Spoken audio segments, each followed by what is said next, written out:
Hello, everyone, and welcome to the 93rd episode of the HSBG Podcast. I'm your host, Educatedcollins, and I'm here with my constant co-host, Shady Bunny. Shady, how you doing?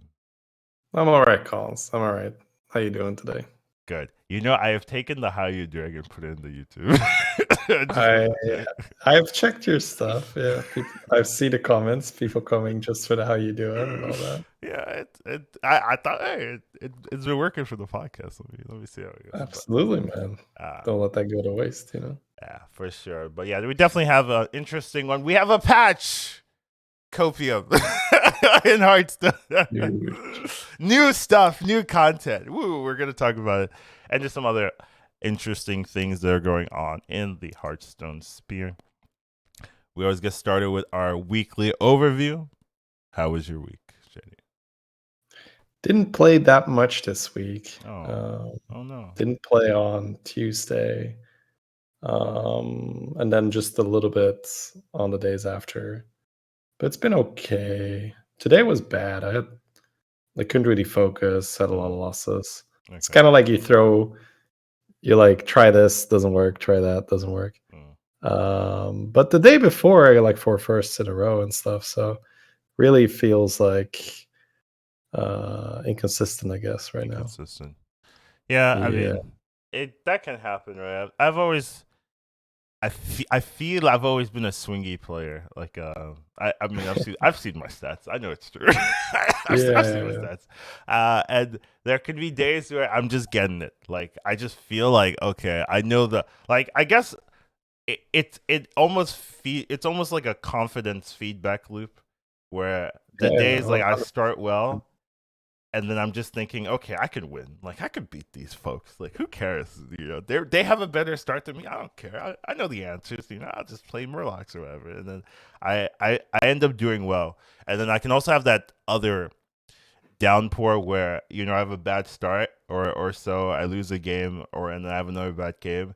And like already like 2 games in, I'm like, oh, this day is gonna be real bad. Like I already know, and that's the problem, right? If you're already feeling like that, you're gonna play differently, you're gonna feel differently, you're not gonna capitalize on all those moments. So there goes my ranking for the week. So it's very normal, I think, where you lose and then you maybe start questioning, do I really know how to play this game? I don't know. Have I been lucky the past few years? Maybe it's possible. Like you don't consciously do that, but your brain will do that to you, man. It'll be like, do you really know how to play this game? I'm not so sure. I don't know. Like, do I level here? Do I buy this card? I don't know. You tell me. And then you start second guessing everything. And then if you're on a roll, you're just like, buy good cards, level bad cards. So easy. Like, what is this a triple? Power hit the ghost. Bam! Another first. You absolutely what you described is true. Where you get into a rhythm, and you get off to a bad start. It's not. I wouldn't say that I have a lot of bad days because I usually am pretty good at, being logical about it. Be like, made a mistake here. They got lucky there, whatever. But you got like 4 bad games in a row. Yeah, that'll do it most of the time. And you're like, I'll do it. I'll do it. Like 4 red numbers in a row. Like I'll do it.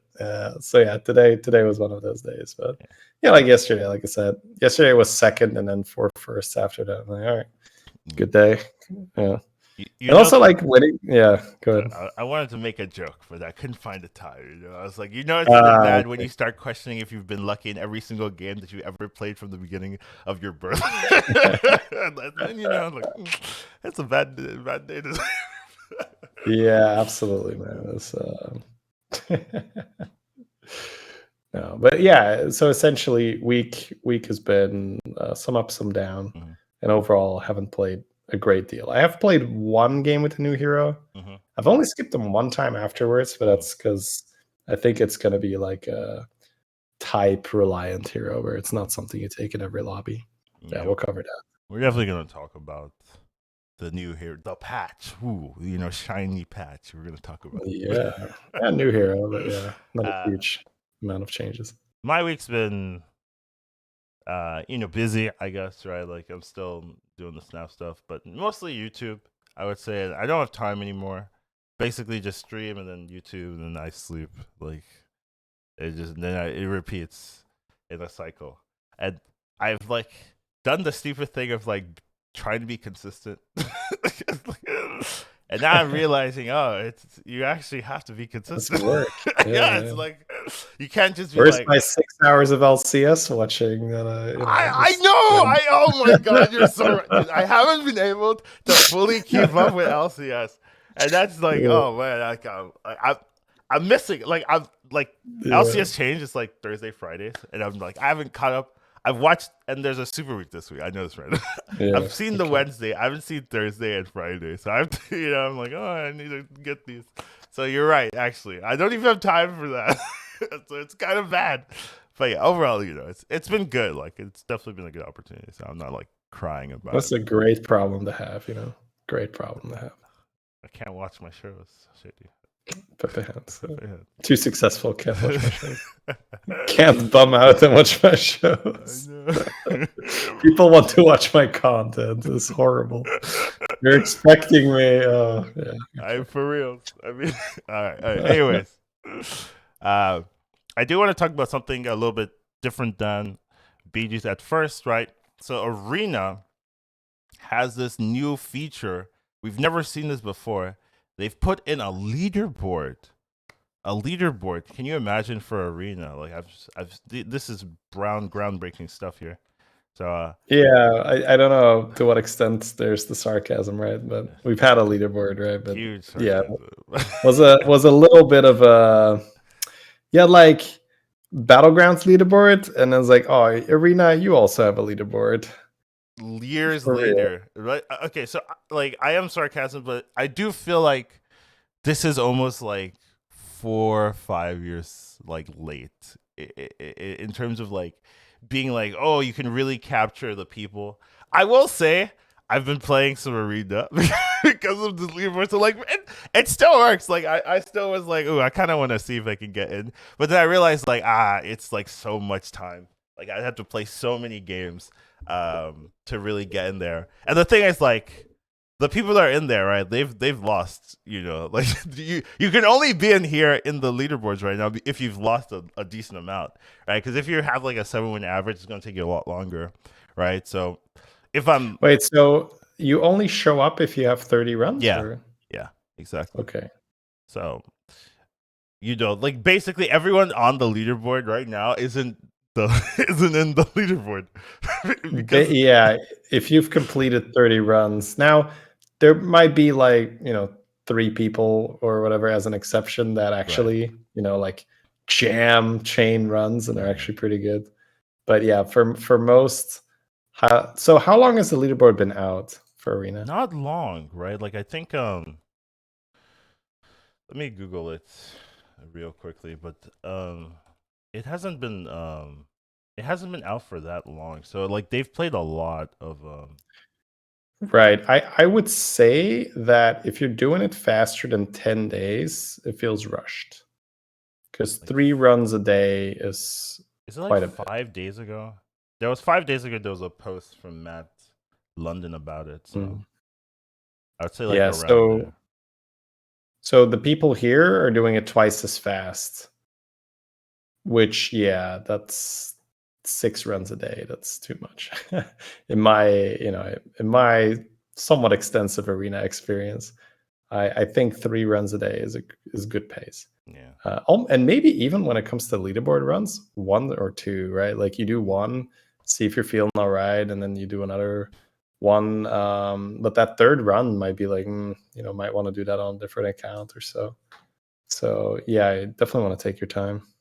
Yeah. But go ahead.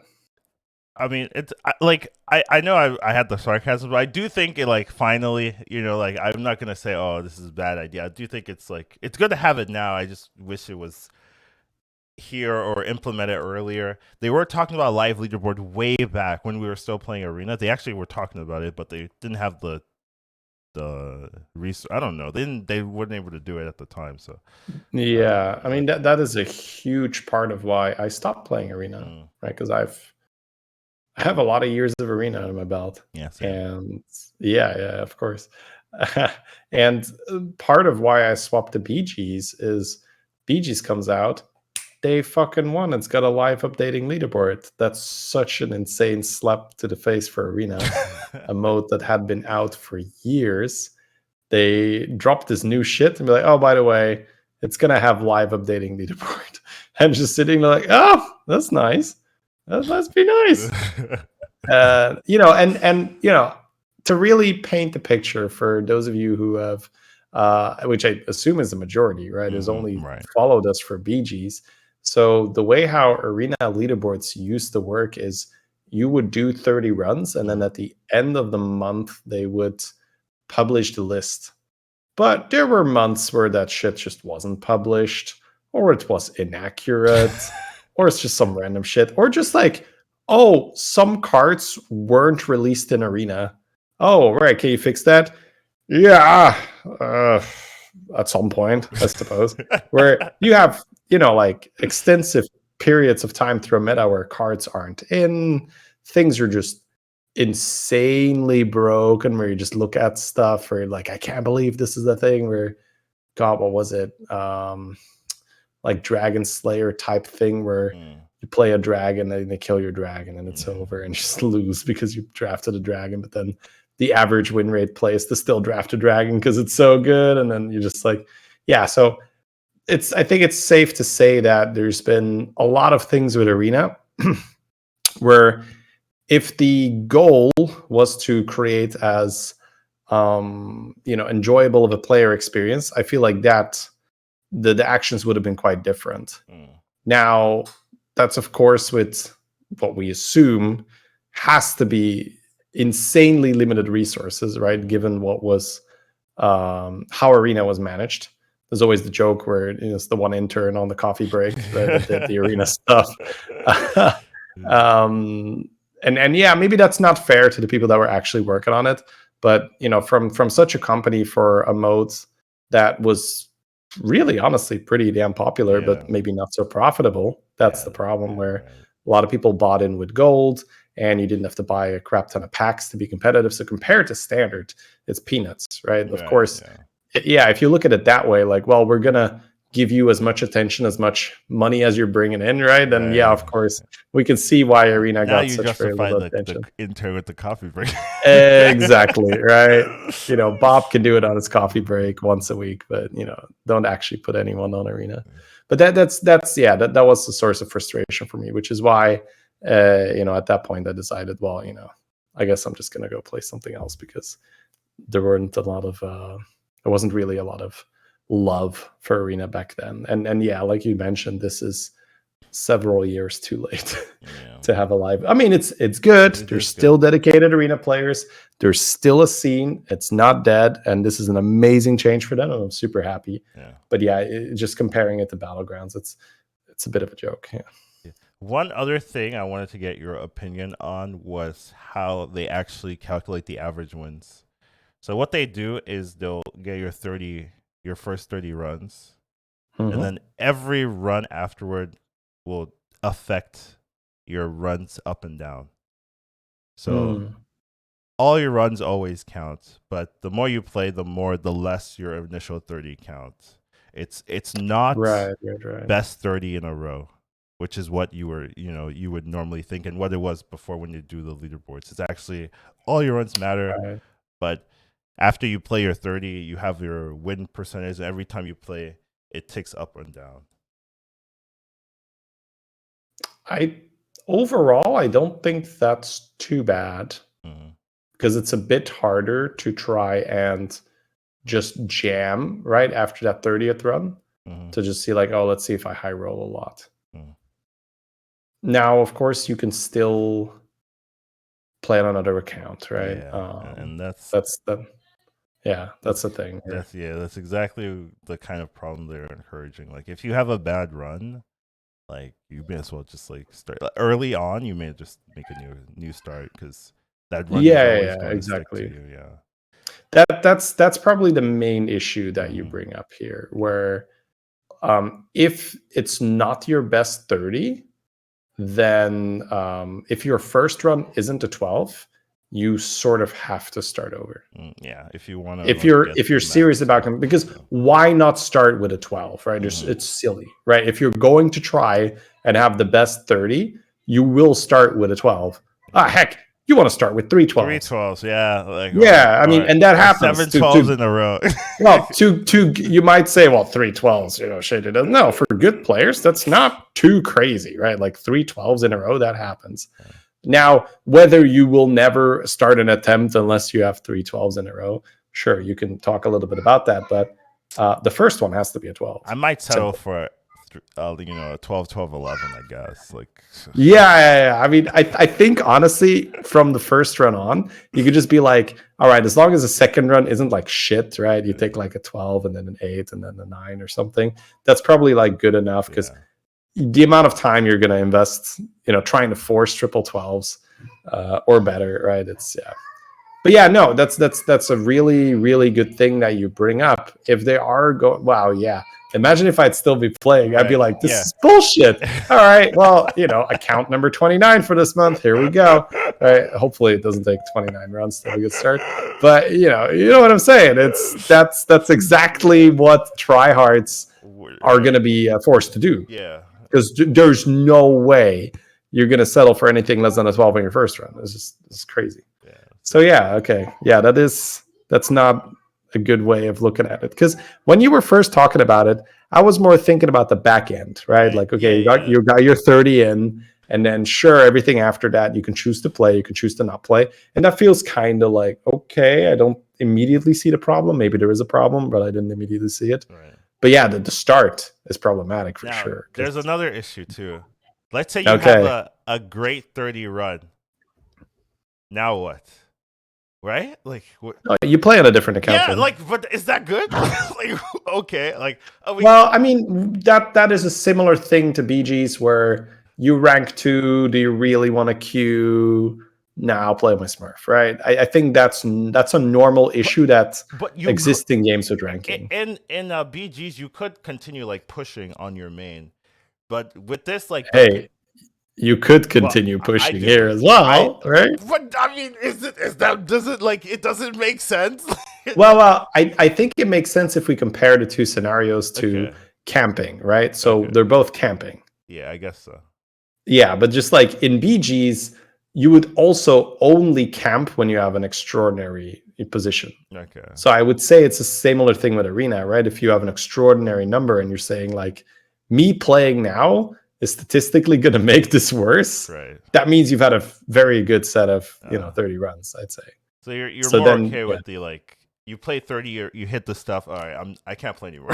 New account. I think that's okay, because that's, as like I said, that's a problem, or maybe just the way how it is in almost any game with ranking, where you play, and then if you're happy with your rank, and playing could make the rank worse, you have to play on a different account. Okay. And I think that's just very, very common across any game that has ranking. Okay. Fair enough. Those are good points. I wanted to get those two right. There, but yeah. No, but you bring up a great point with the first run. That's such a clown. That's a clown fiesta of re-rolling all the time. Yeah. All right. Sounds good. All right, let's move on to the next topic. Let's actually talk about BGs. That was a patch. Woo! Patches. It's been a while, honestly, right? Almost like a month or so, right, since the last patch or so. So definitely I've been playing this one for a bit. Definitely going to talk about the patch, right? We can kind of dive right in. Patch 25.4. So let's talk about it. We've got BG updates. You can now see how many cards your opponent has in their hand during combat. How does this work? It's the same as constructed. You just see their hand, the number of cards. Okay. So you can actually tell if someone's about to pop off, because I fought people with 8 cards in their hand. Before they started the fight. Yeah, before they started to fight. It was a Shutterwalk, right? So he was sitting on coins, he was sitting on Shutterlings, he was sitting on gems. So he was ready, man. It was gonna pop off. So, or Boomerit. I don't know if he did well that game. I can't remember. Maybe it was an early exit for me. Probably today was pretty bad. So, but yeah, I think it's cool. Yeah, I think it's a very small thing, but it's cool. So great. I like it. Yeah, you give people more information, which I'm a big fan of. Yeah, more information, sure. I can handle it probably. Unless like I'm playing a game for the first time and there's like 60 different buttons and I'm like too much information. Yeah. Like, can we simplify it for I need to learn the details first. All right. Drekthar, Greybone, Nazoth, Onyxia, the Jailer, and Vandar will now only be offered in games where at least one of Beast, Demon, Mechs, or Undead are in the minion pool. So this is kind of solving the issue with some of these token reliant on units where if you don't have tokens, these feel really bad. And if you have all of those out where the other minion types don't really have easy access to token generation, you're definitely going to feel it. So I do think this is fair. I think indeed this just decreases the chance that you get a completely unplayable hero selection. Yeah. And then Cyborg Drake and General Dracasath will receive text-only updates. I love those. To improve the clarity, neither change was a functioning change, so that's kind of not relevant. Yeah. I didn't even look at the text change, so I don't even know. You don't have to. It's and you don't have to because if you know how they work, they still work the same. There we go. No functional. All right, let's talk about the actual new change, the new hero. So this is Firon Gorefield, armor tier 1. So there's no armor on it. Rapid regeneration is the passive. Zero reanimation. Oh yeah. I like which makes sense better. Well, he kills it off and then he brings it back. So it's a whole bringing the dead back to life, reanimate thing. Fine. Reanimation. Sure, but rejuvenation. Friendly minion, start of combat, destroy it. So 0 code, you can choose a minion, start of combat, you destroy it. But once you have space, which I've never seen that line before, resummon an exact copy. So are we summoning the destroyed copy? So it will have 0 health and immediately die again? Or are we summoning the... We are summoning it completely the way it was. So if you kill something off with 100 health, it's going to spawn with 100 health. Okay. That's what the exact copy refers to. Now, why would we do this? That's a good question. Yeah. And is it good?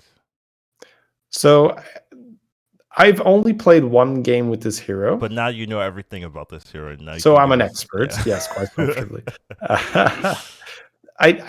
I don't think it's a 0 armor hero. Okay.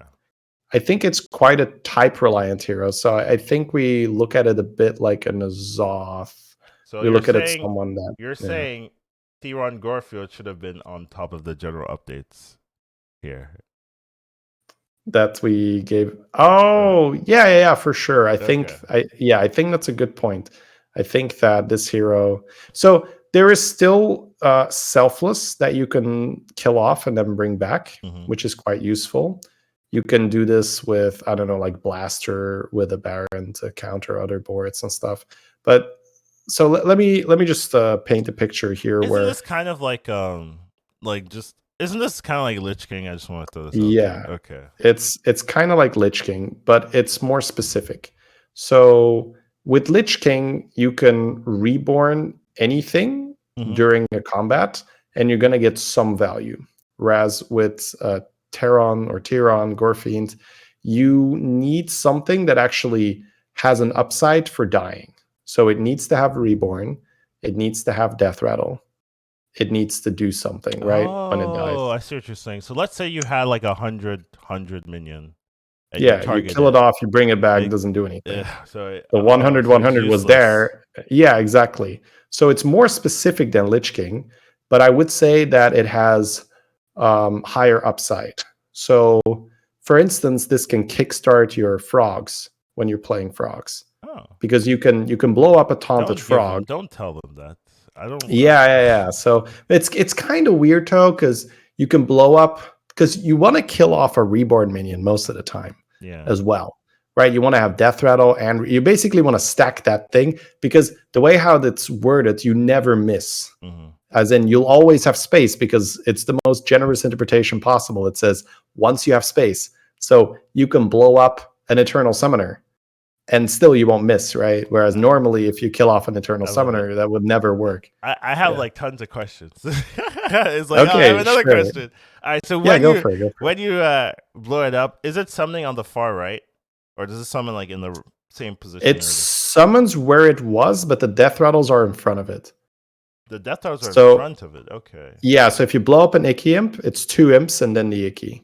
And it's which is also the most charitable interpretation, I would say, because you want the thing to die first and then the death rattle to go off again, right? Yeah. So anything that's summoned. So it is really catered to be as user-friendly as possible. Okay. Where if it can save you value, it will. Okay. Now, there's obviously still the problem of, let's say you blow up a reborn coiler, then you don't actually get anything because the coil, well, you will get your reborn coiler back at the end, but the coiler itself, the first one, won't reborn because that won't have any space, right? The coiler will die and spawn a death rattle, and it won't spawn the second death rattle, it won't spawn the reborn. And then once you have a board space, you'll get your reborn coiler back. So all you really gained there was 1 death rattle extra on your board.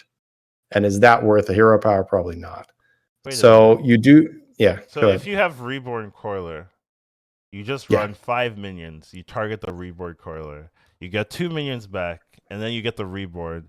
Then as soon as that dies, you'll get another Reborn. That sounds kind of toxic. Exactly. I don't like that. Well, you'd have to triple into it early, because otherwise, what's the point of running 5 minions when you can run like Leroy's and Queens? We could run 3 minions and have a golden one.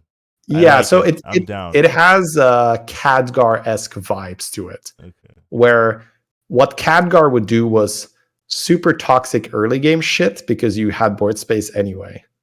So with this one, I've blown up a Ring Matron, gotten the imps for free, then the Ring Matron comes back, have a big Fernal on the board, scale.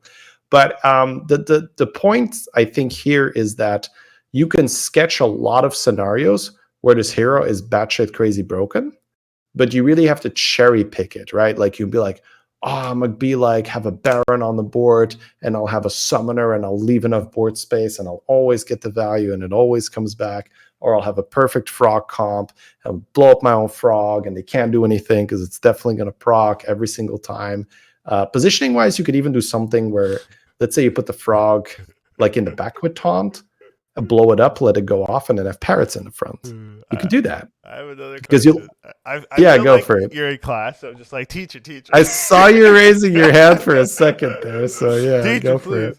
All right, so let's say you have a Soul Stealer or Soul Reaver that it's a tier 5 4/2, gives a minion reborn, right? Soul Splitter, yeah, Soul the Splitter, 5/2. yeah.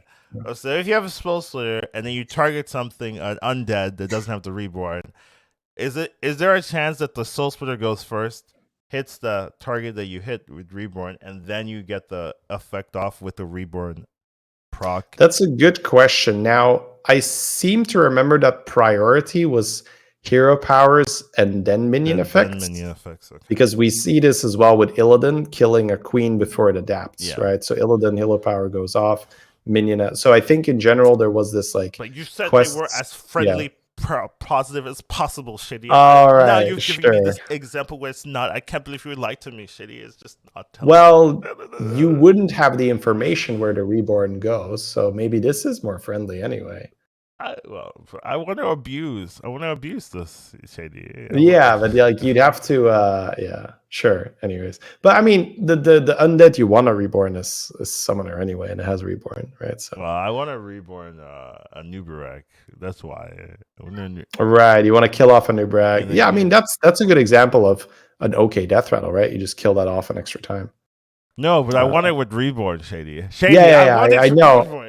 You want to go all the way there. I appreciate that greed. Baron in the back, like I need 6 procs a turn. Like, wait, let me get all that. Just give me infinite attack in one round. Exactly. So the where I wanted to go with just describing the hero is that I think that you have a lot of moments where it's not going to do much and you kind of regret taking it. Now I won my first match because I feel like So I it's just broken. obviously pick it every time. But the consensus I feel from watching other people was, I see him top 8 a lot. I don't think it's going to be good. So I do think that 0 armor is probably a bit much for this. But I think if you are like a Lich King fan, if you're a N'Zoth fan, you're all about the death rattles, you know how to run those comps, then yeah, you're going to feel more comfortable with this because you're going to know how to push for a way to make use of it. But I would say if you have no idea and you're just like, well, let me just pick this, there's a good chance this isn't going to do anything all game, which is a little weird. Yeah, that's essentially it. I have another question. Oh, did we already have a patch? So Karen is saying it's tier 3 now. Oh yes, we're gonna talk about that afterwards. There's a hotfix patch. There is a hotfix already. All right, we see. Cool. Yeah. I do this for a living. Excellent. But I still have some questions. Now go for it. So does this hero feel different enough to Lich King that you can justify having both of them? Like, or are we just like copycatting? I think so because once again with Lich King, you get that lower payoff, but you get the higher consistency. So the I think Tyron is perfect for like a more casual player that really wants to build, who doesn't mind losing the 50 games to have the one game where it's like, yeah, that was really good. So like the one game 50, personally.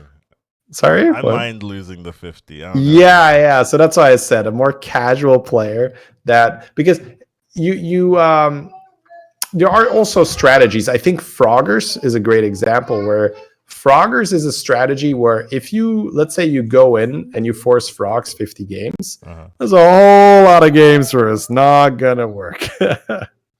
But those few times where it does, it's like some players some players, they live for that payoff where they get like the really dominant win, nothing their opponents could do. So similar with that with Tyron, you could build this board where, and then I killed off a 200 health golden trickster, and then it came back. It was insane. Or I killed off Eternal Summoner, and I had so much Eternal Night value. Or I had this insane frog build, and I made it even more insane by killing my own frog first. So yeah, I think that's what the hero feels like, where some strategies I'm going to win a lot harder, and certain strategies become more viable. Right? Yeah. Perfect. And that brings me to another question. Excellent. Isn't it great how this is great? I love you playing Snap. This is good. Okay.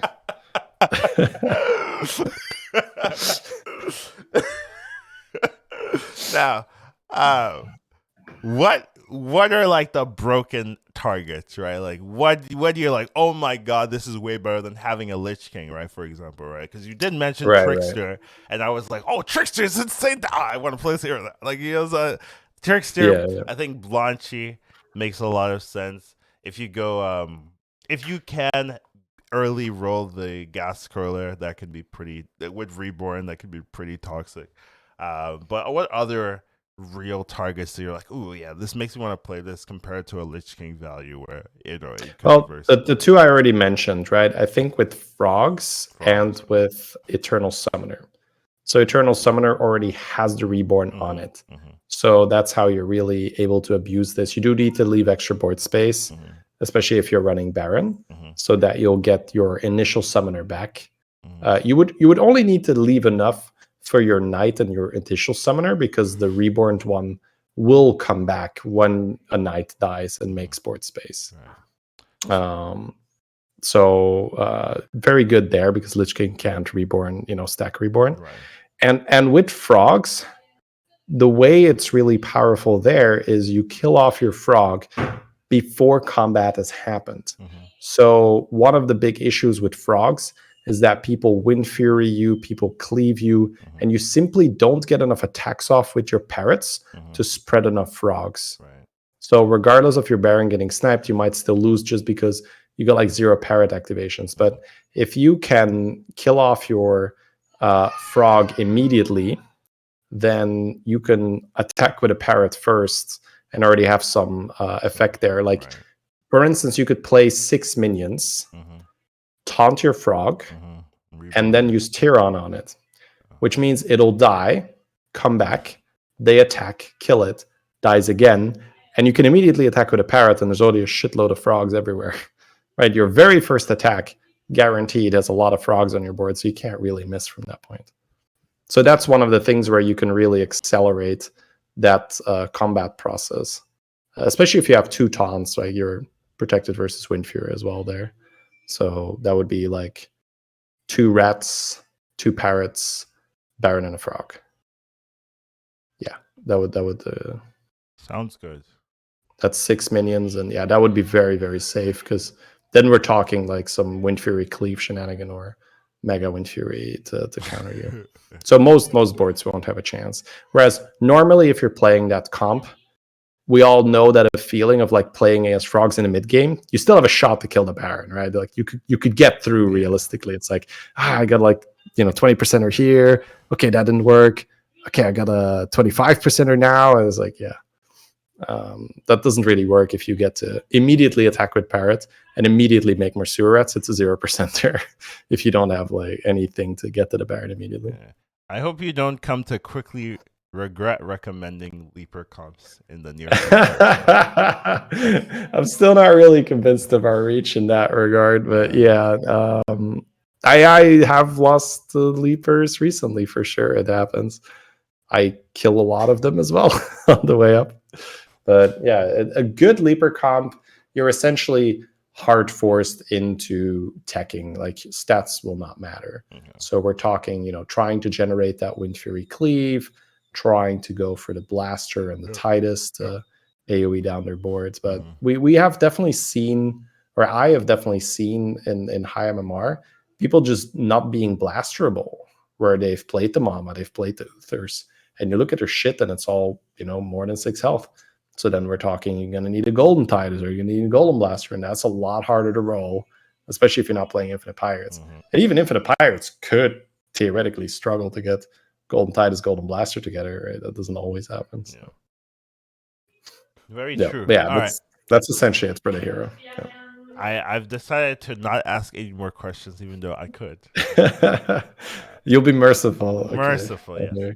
Tyron Gorefield will be guaranteed in every lobby for 2 weeks after his launch, and then will not be offered. Oh, hey, they do it. Oh, okay. Will not be offered in any lobbies in which neither undead nor beasts are in that game's mini pool. Sweet. They already know. All right, I like this. That is great. I hope they're still listening at this point to hear us correct our mistake, because we called them out for why is this not the same effect. So excellent, good work. Yeah, good work there. And that is the whole. That's the patch. That's the whole patch. Yeah. So that's it, folks. Definitely not the biggest patch. And you've definitely said this before, where they could have had the hero already in the works to kind of like spice up, and if they know they're going to be a long time without any meaningful changes, they could like, oh, we could have put this minion early or this hero earlier, but let's delay it a little bit to shake things up. So definitely feel like that's that kind of effect happening here. But they did have a hotfix. So before we start saying why isn't there more stuff, let's talk about the hotfix. Sure. Let's have a look. So patch 25.4.1 is a hotfix server-side patch with the following updates. So these following heroes have less armor. Flurgle, Togwaggle, Lich Bazal, cheers, whee! Patches of Pirate and Varden have been moved to armor tier 1. So these all have armor tier 1, right? Anything jump out to you, you're like, okay, makes sense. Yeah, super happy to see Lich, of course, getting the 0. So I did want to touch on the tier list that we went over last time. Okay. Beater's tier list. No, we don't have to like pull it up. Nah. But, see, this is why I do, I do these things, right? I can easily pick it up. That's the whole point. Bam. Immediately, here's a tier list. That's right. Because what was it, right? It was Patches, Lich, Varden, Togwaggle, Flurgle, Flurg. So these are all heroes that were S or S plus, I believe. Yeah, you're right. Yeah. Yeah. Varden is in there. Lich Vizal's in there. Flurgo's in there. They basically looked at Beater's list. They looked at Beater's list and be like, all right, Galley already has 0. Do I really want to reduce? No. But anyways, I played a Patches game. It went well. I played Flurg. It went well. Okay. I think there was one more hero that you Peter didn't play Lich Vizal though. You're like, no, not me. I won't stoop to that level. Right? Oh God, no! I stooped to that level for sure. It's I don't hate the player. I hate the game. So I never take it personal either. By the way, that's the thing. Somebody plays Lich, I won't be like, oh, this fucker picking Lich. I'll just be like, this is a really dumb hero. I do. Smiley face. I do that. I write in my notes like, all right, time to kill this player next time. Remember this name. Pick Lich Bazil. Clearly a bad person. Okay, there you go. No, just to say that I think I played 3 heroes that I was a bit on the fence about, and all 3 performed. So I was like, all right, well, I guess Beater is a really good player, huh? Yeah, okay.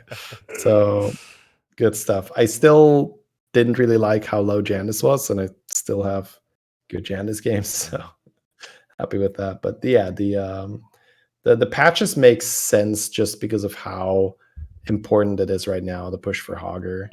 I'd say with Hogger, Greta, and with Undead nerfed, it's so brutal. You just go infinite. It's maybe it's maybe not as easy as with Tony in terms of having to get the 6, but you don't have to get the combat RNG of the There's Tony. No struggle once you get it. Yes, you roll 2 Hoggers and a Greta, and that's it. You're done. No bullshit with having to buy a Void Lord to make your Tony proc or this or that. You get a Greta and you roll 2 Hoggers, you're done. That's it. So you can do that in the same turn, whereas with Tony, you'd always need combat, and then it would need to work out, which was still dumb, right? That was still really dumb. So there's a trade-off now of the 100% consistency if you hit it, but it's a 6 drop. So, but yeah, it happens a lot where you triple into a Greta and then you're on 5, and then you roll a Hogger, make a golden Hogger, buy every pirate you see. Oh, hey, there's another Hogger, and we're done. And then there's turbo, go, and that makes patches a lot better because the chance that you will have the Hogger increases, of course, and also the buff to Ripsnell, the buff to Vanessa makes your mid game much better, right? Because now you can hit the Hogger or you can hit the Vanessa from the 5s, which is really sweet, and you can just roll Ripsnell on 4, which is just really dumb tempo right now. We talked about that in that particular podcast episode. Is like, oh, Patches loves this change, and he does. He really does. So yeah, and then Flurg is essentially you get Magma Lock. Right. And then you're playing Magma Lock Flurg, and then what do you do on Flurg? You cycle a bunch of cards. What does Magma Lock like to do? Cycle a bunch of cards. And early game you can get the Skyfin, but that didn't feel like super duper important. It was more like, oh, I get Magma Lock. So yeah, pretty happy with that. So in terms of the armor changes, I can see it. The Flurg one I think might still be a little bit more for lower MMR. I'm not sure if that's. I don't see a ton of Flurgs like destroying lobbies like it was before when we had Honcho. It was like, oh well, obviously I play Flurg. So I still think that pre-Magma Lock Honcho Flurg was stronger, more consistent, because you're still talking about a 5-drop now. Bran is a 5-drop. It's hard to get. And obviously Magma Lock's a Murloc, so you get it off your hero power, but you still need to be tier 5. A lot of things can go wrong, right, on the way to tier 5. So yeah, I think the Flurg version was stronger. So this to me feels like it's just a tribal hero that is just doing well on lower MMR, because we know that those heroes just do well. Okay. Makes sense. And then we have Phelan and Sylvanas also being moved down. I'm a little bit sad because I'm a Phelan fan. Sylvanas I don't see. I don't. Sell me on Sylvanas nerf. No, I will not. I will not take that. That is not a hill I'm going to die on. So Phelan, I share your disappointment. One of the favorite things for me on Phelan is you get a scout or a tad. So you can go 4-on-4. Ah. And then you take Rendell, and it's so good. It's so fast. Like, you go 4-on-4, drop a Rendell on the board. Whee! It is fill your board really, really quickly. So yeah, very fun strategy, and I love the hero. A little lobby dependent, where you just can't have a bunch of duds on 6. Yeah, like dragons in, elementals in is kind of bad. Whoa, dragons are a viable archetype. Caligos level. I play my Caligos, and then I sell it for a Chronormu. Which is what you would do, which is hilarious. Oh my god. So no, I'm with you there on the Phelan. Sylvanas, I don't see Sylvanas doing well. Maybe it's something that's under the radar, but then again, Beater didn't like it, so I'm pretty sure it's got the finalized version of what's good. Yeah. Okay. All right, and then these heroes have more armor. Elise and George with armor tier 2. I'm okay with both of those. I think that's fine. I'm an Elise fan, maybe. So Elise is strong. I know. That's why I'm fine with it. Right. So you're just like, good for me. That's good. Moving Elise. I agree. Like, if I'm being fair, I'm like, does Elise need this? Like, but if you'd be objective, right? Yeah. I do think Elise is a hero that the stats betray, right? Like, people play it wrong. So I think that's probably why. I think for good players, Elise is a fine hero, but like the stats. Yeah, flexibility. Yeah, right, that's it. Gallacron and Firon. Okay, so the new hero's been moved to armor tier 3, right? Which helps what you were suggesting. Gallacron moving to tier 3. Once again, I feel like this is the stats betray Gallacron. I think if you play Gallacron well, like, you don't actually need this armor, but good for you. Greybows and moved to armor tier 4. I think that makes sense with the nerf to undead, right? It doesn't feel as oppressive, so I'm okay. That's fine. Dino Timber, Brand, and Tess have been moved to tier 5. Yeah, Brand has not been doing super well, in my opinion. I don't know if you disagree. Brand is just a player issue, I'd say. Where it's a really difficult hero to see. This is another thing where I was on Bob Stabber, and I was on Reddit, where there was this death rattle change that they were discussing about, we're not going to offer an Ixia when beasts are out or whatever. When you don't have any token things. And there was this talk of, I think that we should do that with Brand as well when Murlocs are out. And yeah, if you can only play Brand when Murlocs are I don't like that. Exactly. Broken. No. Well, it's not even, I don't think it's even that broken, because I think that Murlocs are honestly not the most important type for Brand. Elemental. What do you I think like Coin Naga. I knew you were going to give me Naga. Stupid. I knew you were going to Coin Naga. No, just like economy 1, right? So Cat, Coin Naga, right? Swabby. Those are disgusting. If those 3 are in, that's your lobby right there, because you make a triple of that with a Brand. Oh my god! You could argue that Murlocs are bad because you don't get the economy. Yeah, you could exactly. actually argue that. You can support the stupid Murloc thing with all your money early, and then swap Murloc later. Yeah. But there's nothing that commits you to keeping your Brand, right? You can just play Brand, get like a golden swabby, get super far ahead, super fast.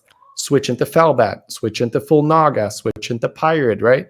You don't have to go a battle cry centric strategy, but you can just abuse the battle cries early to pull ahead. Yeah, and Murlocs being in the game, it doesn't give you power in turn 1, right? And you usually want to stay on tier 1. Tier 1, yeah.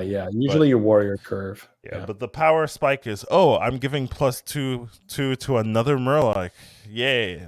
Look, I'm going to put, I got a screenshot for you. Okay. Do you want me to put it in Discord or Twitch chat? Sure, you can put it in just, well, actually I can't check Discord because your camera feed takes the whole thing. So put it in Twitch chat. Here, that will tell you how Brand is dumb. No Murlocs required. What, you didn't do that without Murlocs at all? That's turn 5 right there. So yeah. So for those of you just listening, the screenshot is a queen, a 22 health, 8 power Brand, and a faceless. And that's turn 5 I have a 6-drop, a 22 health brand, and a faceless. So what I did there was I tripled a Swabby to get the 2/6 that gives you 6 HP. Then I bought a faceless, and I used the faceless on the 2/6. The 2/6 evolved to a queen, and there I am, 22 health brand with a queen on turn 5, still on tier 3. Absolutely ridiculous. Yeah. And you got to do that kind of shit where when I was doing it, I was like, this is just brand bullshit, baby. Let's do it. And you got to do that type of shit with brand, right? You got to hold, pop off, right? Like really hold your battle cries and then have that turn where it's like nasty. Like you really, like you might even spend an extra turn on tier 1 if you don't have the economy triple yet, just because of how easily you catch up. Like getting a golden shell collector, right? That thing gives you 4 coins and a triple. It's disgusting. It gives you 8 coins. 8 coins, dude. No. Like once you get, so I'm saying you got 2, right? And then you commit hard for the triple. Yeah, but like, I mean, come on. Like, you get 2 from the first one, 2 from the second one. You get the triple, you get 4. Nah, well, that's 8 coins. Like 8 coins. Like, come on, you're gonna. Oh, it's only 4 coins. I'm with you in that I want to hype it up, but I think saying that you have Bran on the board for every single activation is a little disingenuous. I'll give you. You don't hold your. I'll give you the 7 coins. Well. The thing is that you usually need to use the first 5, one right, yeah. to be able to double buy on like 5 gold or to get 5. But yeah, the second one. All right, 6 coins. Fine, whatever. 6 coins. No, 7's fine. 7's fine. 7's fine. I just can't give you 8. It's so unlikely it's 8, but 7's fine. Which is also still really, but that's my point, right? So when you're playing Bran, that's what you're looking for. You're not looking for when Murlocs are in. You're looking for how many battle cries on tier 1 and how many of them give me money. Cat is money and a triple. So cat is always the most important thing. If you're picking Bran, Beast is the most important thing. You can play it with Beasts out, but then you want to have Naga in. If you have Beasts out and Naga out, it means that you have both your economy things on tier 1 that get affected by Bran. That's how Bran goes out right there. Yeah, exactly. Like they see, Murloc in, and then it's like 2 other battle cry types. And it's like the 1/4 and the Quillbore or something. And then they're like, I'm not doing anything. Why is Bran so bad? I look at Bran's so bad, right? Yeah. So you gotta abuse the fact that you can double your battle cries early. Now, Swabby is good, but it's not on par, I would say, because Cat is nutty because you make triples and you get money. So Cat is obviously the best one. But then Coin Naga is also more flexible because you can use the money for tiering or for buying. And then Swabby is still amazing if you get a golden one because you just level almost for free.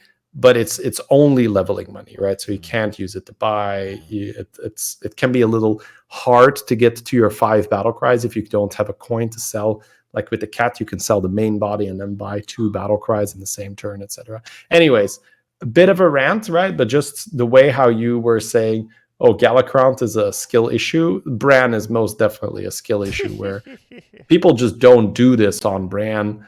And that's how Bran always underperforms. They just go like, I'm going to get a Bran and I'm going to play Murlocs. And that can work. And it does work a good amount of the time. But they do really poorly when they don't hit it. Imagine we did this for every skill issue. We'd be here all day. Here's a 20-minute tangent about Bran. Let's just lock that. Yeah, just explain my brand is not bad. You are bad. Yeah. Perfect. Perfect. Yeah, I do think. All right, I concede. Bran, is just betrayed by the stats. That's why I got buffed. Yeah, but it's good for you, right? Since I love it, man. Give me all the armor in the world on a Bran. I love it. Yeah, and I'm always scared about giving Tess armor. That's my personal preference. Yeah. This is another skill issue that I'm not gonna go into, but yeah, definitely scary with Lord Jaraxxus moved back to 6 to 9 armor, so the buff didn't overall affect it. Still haven't taken a Jaraxxus. Yeah, I'm not sure if you played one before. I have. I did play one. You played one. But I wasn't in love with it. But yeah. And then Illidan and Cinder Grosso moved to armor tier 7. I'm down for that. They've never been able to get into Illidan right. Yeah, like they keep doing it, and they're like, it still sucks. They keep trading, it still sucks. So, Let's give him a buddy that makes him bonkers. Bronkers, okay. yeah, maybe immunity on the first hit. Like I'm kind of down for that. Like, God, yeah. But overall, those are the only hotfix for BGs. They're basically armor changes. Yeah. What's your thoughts overall on the armor changes? Overall, I like it, right? I think we highlighted some stuff. So very happy about the Lich just because of how dumb she is. I think Varden makes sense. I play, a lot of my good games are Varden games. The Sylvanas is the one I think that stands out from the high armor or from the high tiers that we just don't make sense too much yet. But maybe that's I mean they do it for a reason, so it's going to be stats. Maybe it's lower good in low elo, right? Because it's just like +2/+1 all your minions, or is it +2/+2, right? Or that's like it's +2/+1, I believe, to every minion that has died that combat. Yeah, that's like +10 attack, 6 health. That's crazy. Like getting a static amount of stats, it's almost always better the lower you go in MMR, because players are just less efficient at building stats. So you give somebody 10/10 for free on 4K MMR, that's way more impactful than giving someone 10/10 for free on 12K MMR. Because the guy on 12K is gonna like, I'm gonna get a Theo, and it doesn't really matter. Play one card and I'm done. Yeah, I played a Jugend that's more than the hero power. So like similar to Cariel, I assume, right? Cariel's probably also better, lower, where you just get a steady amount of stats, but it doesn't scale with MMR. So that really would be the solution, where those heroes would scale with MMR, where they would just give you more stats the higher you go, and then they would become viable. That's interesting. I don't think you can really do that because it's so confusing and weird. But that would be the way to make those heroes, and give you a certain number. Like that number needs to change the higher you go to be competitive. You would have to give like tiers, like, this is diamond tier, gold tier, bronze tier, and then like in the tiers you'd have different ability effects. That sounds like too much work. It's almost go ahead. It's almost like a buddy meta type change. Like it just fundamentally changes how you look at things.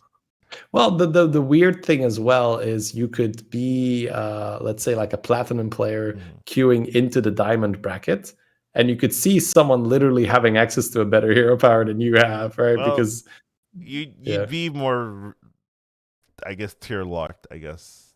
Right. You would never mix. Because you wouldn't. That would be too much, right? Like, because that would just be dumb, right? They would just have an actual advantage, and also I think people wouldn't really understand where they would. I agree. Of course, these guys are high MMR. Their hero power is better. I would also be a diamond if my hero power would give me more stats. Oh god, I gotta be careful. I can actually hear that. Yeah, that's true. So probably too ambitious of a project. But that's really how I think about stat heroes, where you can't give them too much because they'll be broken at low MMR. But if you don't, they suck at high MMR. Yeah. So. Very fair. But overall, now that we've seen all the changes, right? What are your thoughts? Like, you're happy with this amount of content? I'm giving you the bad questions. Right. Yeah. No. That's fair. I think we touched a bit on it in the previous episode, where I talked about how I think the future of BG should probably be about having a feature in at all times, to not necessarily have the cycle of here's a thing, here's a new type, and then it's no additional things. So we're talking no prize, no buddy, no quest. I think that if we see how TFT has done it, where I believe they've kept their sort of their augment, I think anything that was like super popular, they just keep it. That's just like, that's good, let's keep that shit, right? So I hope that doesn't take years here, where we can just say, hey, quests are really good, let's keep quests in, or at the very least keep something in, right? Either have it be quests or buddies, or just have something extra, because the it just feels bad to go back to more neutral, because I can feel the, like, well, I guess I'm just gonna try to triple into a good minion. It feels bad to, like, that was fine when we didn't know any better, or we did, right? It was like, hey, the game could be better. Yeah, right. Now, of course, there is flavor to this. Some people are gonna hate quests, so they're gonna be like, God, please no, don't do that. So I understand that it's not as clear cut of saying, oh well, this is just strictly better, let's do it. It's a flavor thing. However, I do think that continuing to experiment and changing the experience over time, it's going to be needed. I think if you are, there's also the problem where if you have a card that stands out, there's no real other way to go about it. So what I mean right now is, like, so many of my good games are, what did I do? I made a big Chronormo and then played Leroy Queen. Yeah, that's kind of what you do right now. Like, the meta at high level is make a big Chronormo. And then you have people that roll to Chronormo and people that didn't roll the Chronormo. And if you don't, it's so tough, because you've watched my play style, right, for a long time. This is what I do, or this is what I did before Chronormo was a thing. I made a big guy and then I made poisons and shit. And that's super strong. That's really, really strong. So it has never in the history of this game been more easy to make a big guy. Right? Like, Mithrax was a great call to do that, but right now, just, hey, sell all your shit, buy the big dragon, and then, play some poisons, play Leroy, play Queen, Blaster, Selfless, whatever else you want to do. But that's really the meta right now. And also, with Infinite Pirates still being a thing, it makes it so much more likely that they survive, because they can sell all their shit for a Chronormo and then just fill their board the very same turn. So yeah, there's lots of stuff available right now. So when you have a strategy that's so common and so strong, and you don't have quests and you don't have buddies, it feels a little bland, where it's like, well, I guess I'm going to try to do this in a dragon lobby, which is half the games, right? So half the games you're trying to do that. Yeah. Hello, Hearth Queen. Hello. Thank you for the raid. Hi. I will say that I would be down for, like, buddies back. Like, I know. I think you'd like quests if you play it more, right? But yeah, I'm just saying, like, a little variety, would be fine. all for it. I don't even think it needs to be like 100% of games with quests, and I think you can do some without, because then there's a bit of a shakeup, right? So we've had that in the past with prizes, where I believe 25%. Yeah, 25% of the games being prize games. It was like, oh, okay, gotta switch that knob here in my brain and be like, okay, now it's power level, go crazy on the house for 6, which is also not very healthy if that's every single game, but 25% felt right, where I was like, oh, cool, let's do a bit of a high roll game. Let's try it, right? But you're not down for the 75% prize games. I don't think so. I think prizes, that was their first stab at this, right? Right. And we're like, okay, why are there other cards than on the house? Yeah, there's on the house and a bunch of fillers. If you're doing stuff like this, you have to be, like, regularly like balancing those game modes or those effects, right? Like, you can't have on the house be the most dominant prize and the very determining one for the whole season. Like, you have to be like, okay, the stats say this is clearly the best one. We have to change something. Exactly. And that's really what didn't happen, I guess, with prize. And once again, their first foray into this, right? The first try. So sure, but I would not want to have like a whole season of prizes. Now they have changed it a bit, but I mean, there's still such a big difference between hitting a good prize and a bad prize. We talked about it as well, where even after, because I still play some tickets from time to time, I do get some prize games, and if you don't get on the house and you don't get the one that makes the leveling cheaper, you feel so scammed, because they're just so much better than the others. But regardless, your original question was, are you happy with the volume of content?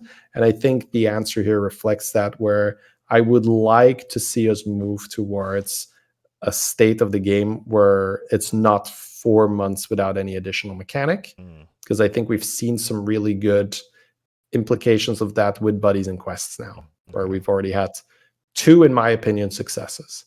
Okay. I think prizes, not so much, but buddies, quests, huge successes for me.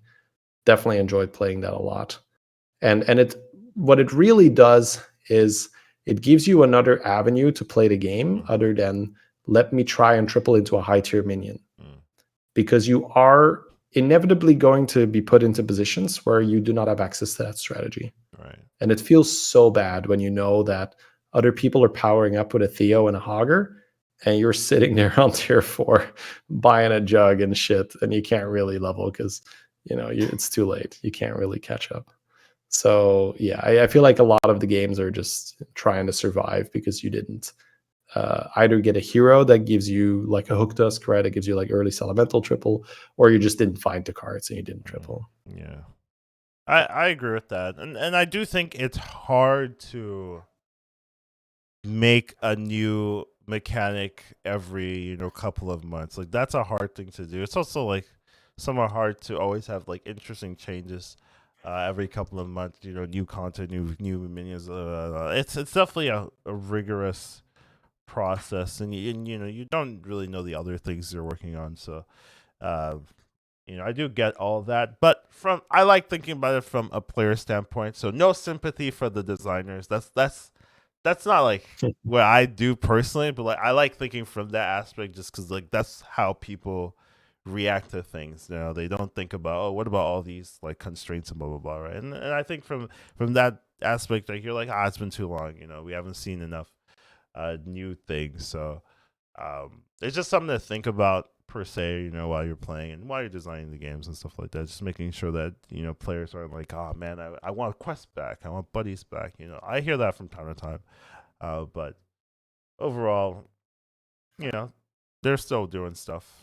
You get updates. They're keeping their finger on the pulse, right? Like armor changes is something they added and then kept, right? And that is true. Like, it's now a part of the game fundamentally. So they have done it before, and armor I think has been a success overall. So it's hard to say like, it's gonna mess things up, but it's just a difficult process to like figure out. Okay, do we want quests every time in every meta, or like at 25%, whatever? Like, do we want that, or do we want buddies in every meta? Like, how much balancing, how much more work do we have to do that, right? Things like that, because you probably have to keep adding quests or adding buddies for every hero basically, right? And things. So it's like way more work if you want to do that. So it's just kind of like, is that what we want to do? Is that what we want to put our resources on, and that kind of thing?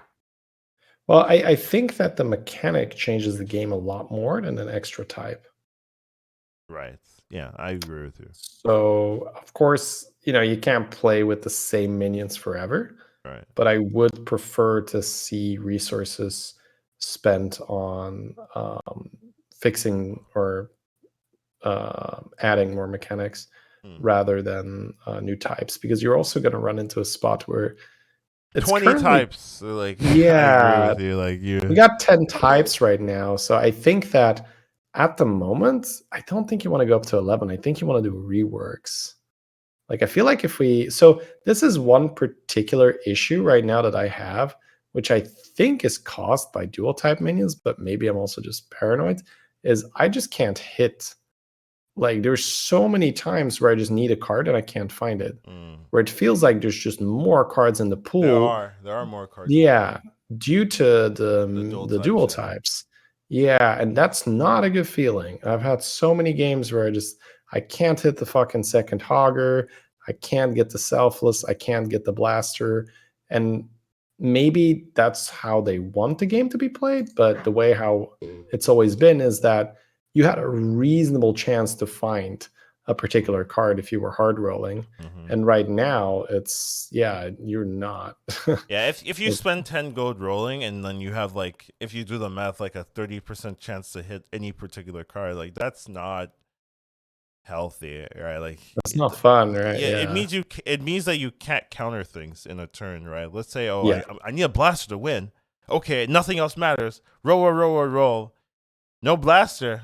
Like, what am I supposed to do? Like, you know what I mean? Yeah, Like, exactly. you gotta give, like, if there are counter tools, you have to be able to get them in a turn or reliably at least. It can't be like, oh well, 30% chance, to get the blaster, like in a turn. Like that's not a Yeah. healthy metagame. So I definitely think the dual types have a contributed to that feeling, and hopefully they can do something about that. And I do agree, like more types, makes the game even more awkward, right? In terms of like having consistency of like knowing, okay, I do this strategy for this.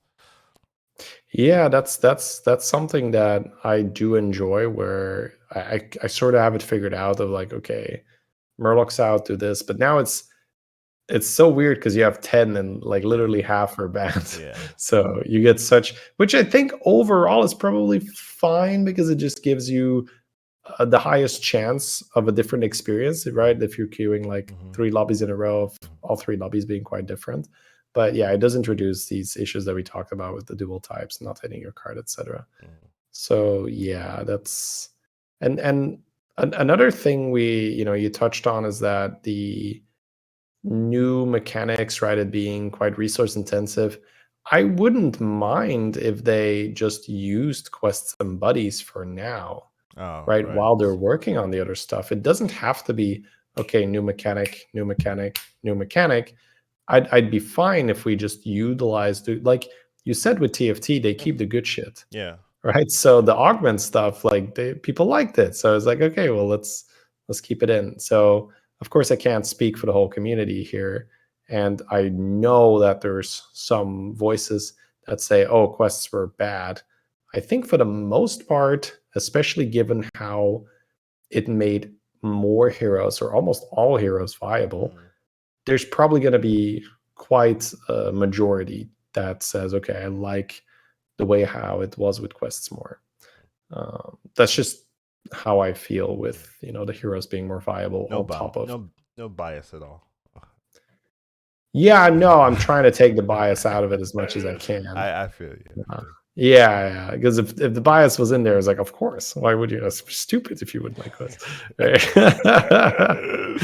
Yeah. Anyways, yeah, that's my stance on the subject. Sounds good. And then I mean, we've covered a lot. Honestly, we've actually impressed how much we've covered. We could kind of go over some of the data, I guess, in the win types. We do have Master Win at the top now, which I don't think was there last week. I believe it was Cookie. Yeah. Yeah. I think Cookie was number 1 when Master Win, now the best hero in the game. I'm not surprised. And do you remember, Shady? You played Master Win in the pre-patch. Yeah. And I was like, this is good. This hero is going to be insane. I called it immediately. I was like, yep. Well, that was your lobby, or yeah, you're in my lobby. You just destroyed us. Yeah, turns out if armor doesn't matter in terms of quest difficulty, Panda's pretty damn good, right? Like Panda took a big hit when they fixed him, essentially. He used to be bugged. Yeah, Panda used to get an easy quest if you took a bad hero, well, high armor hero power. Yeah. The turn before you got your quest. And then he was crazy broken, because then you had all the upside of having a great hero and most of the time, none of the downside of having a lower armor hero. But yeah, then when you make low armor no longer undesirable, other than having like 5 less health or whatever, suddenly Panda pops off, of course, because the flexibility of that hero, just the fact that you can roll like at least for 1 turn, use it for 1G, and then another turn get Zarella, get another There's extra. so many good hero powers to take now, I would say. Yeah. There's a lot. Like the Reno is still amazing. George is decent. Yeah, depending on the turn, it can be a bit of a bait, but depending on the turn, and even like late game, getting an Illidan can be game winning. Yeah, that's true. Guaranteed going first with a cleave or something, or like even better, right? You put a Leroy first, the cleave in the back, 100% chance that the Leroy kills the taunt, and then your cleave goes off. So yeah, there's put the 3/4, the straight shot. Guarantee it. Yeah, I mean, it depends a bit on what they're playing, because I think most of the time, Leroy trading 1-for-1 with their Divine Shield taunt still better than removing taunts. But yeah, sure. I mean, if If they're running undead, then if you want that cleave to guarantee, well, we just win Fury Divine Shield to Hydra, right? So sure. then you're connecting. Nothing else here surprises me. Oh, Gatewing has jumped like crazy, actually. But I think that makes sense. Like, people have figured out the curve, right? It's like 3-2, 3-2. Actually, yeah, that's what I'm still doing. We can see what most people are doing. 3-2, 3-2. Well, 3-2, 3-2. Yeah, people are just doing 3-2, 3-2. If I want to show it. All right. Right, I forgot you can actually click that and check when they're doing it. You never do this? I don't need to, Collins. You just win. I see. Honestly, for the most part, I don't even look at what's doing well. I just play. You're just too good. I hear you shaking. Yeah, well, after a day of like today, yeah, when I start to question if I really know how to play this game, not so much. So just some days. Yeah, and this has jumped up like crazy. Okay, I'm sure you're gonna like that. You're gonna like that. Well, people realizing they're getting 2 5-drops on 8 gold is still pretty good. It's crazy. Natris is actually quite high. I thought this would be a bait hero, personally. That would have been. I know RDU freaking loves the hero, so I don't know if that has anything to do with it. That is people doing well because RDU's playing it. Okay, I mean, he might. Well, I mean, RDU actually has a large enough audience. I feel that he's teaching people how to play it better. Okay, yeah, right. Because he loves it. So usually when your stats are absolute dog shit, you tend to not really love the hero anymore. So the fact that he still loves it means he probably does quite well with it. So he might have his little tips and tricks. Like, for instance, I think like Demons in, like Icky Imp on 1, you can cheese a lot of shit, right? Icky Imp was removed specifically because of the quest meta. Came back right after quests are done. So that does tell you that there's some quests that you weren't supposed to have access to Icky Imp. And the Nathrius can do that.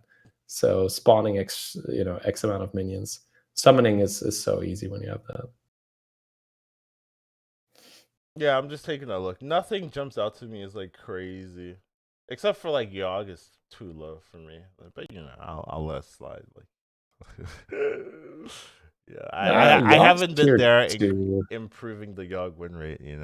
I feel like that's not too. Yeah, I mean, there's some shit next to him that's like Kale and Cats doesn't deserve to be there, but the rest of them, wow, enhancement mechanic is really fallen off. I don't know if that hero was ever like super high. It was never housed. No, it's just the spare part quest was broken, but the hero was never broken. Well, other than that, like I think they're all kind of reasonable. So, any other things you want to talk about, Shadir? I think that Toki is like way too low. I don't know what's going on there. I don't know if that's people it's just like high, no? You think Toki's low? I think Toki's kind of high. Oh, kind of high. Yeah. It's like what, top 15? There's like 80 something. Yeah, Toki's really freaking good. Let me see where Beater had it on the list. I just feel like I don't really do poorly with Toki games.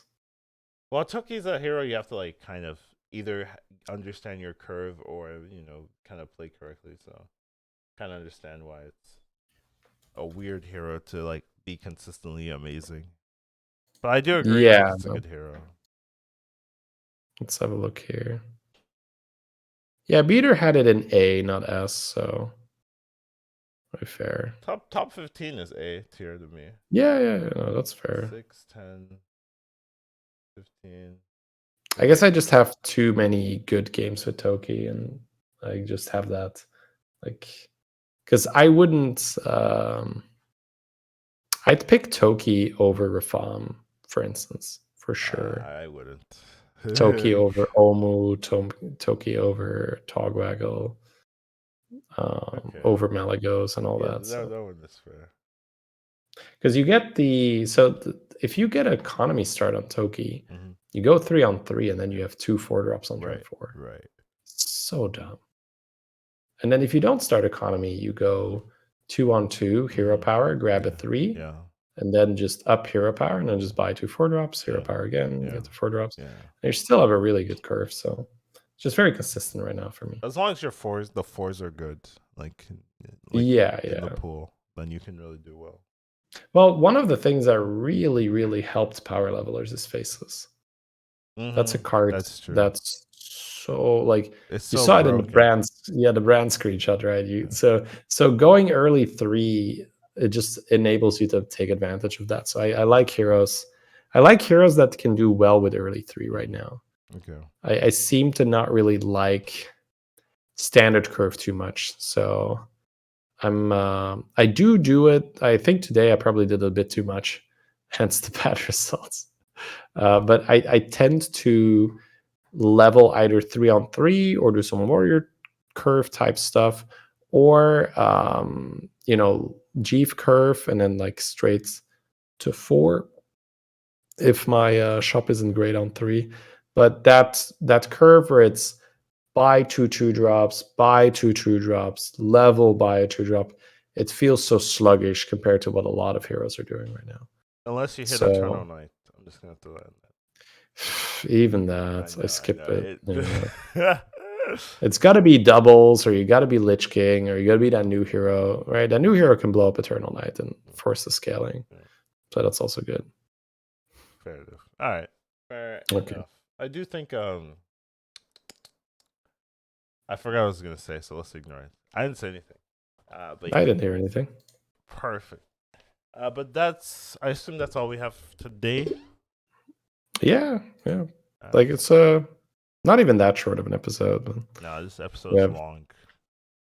Bit of a content drought, and now this. No, we got a patch, Shady. What do you mean? We did get a patch. We got a patch, Shady. Let's go. Patch episodes. Our favorites. We get to talk about changes in the game. But overall, that'll be it for us today. Hope you guys enjoyed the episode. You can find us on Earth and somewhere. And take care of yourselves. Hope you guys have a wonderful day, and we'll see you in the next one. Have a good one.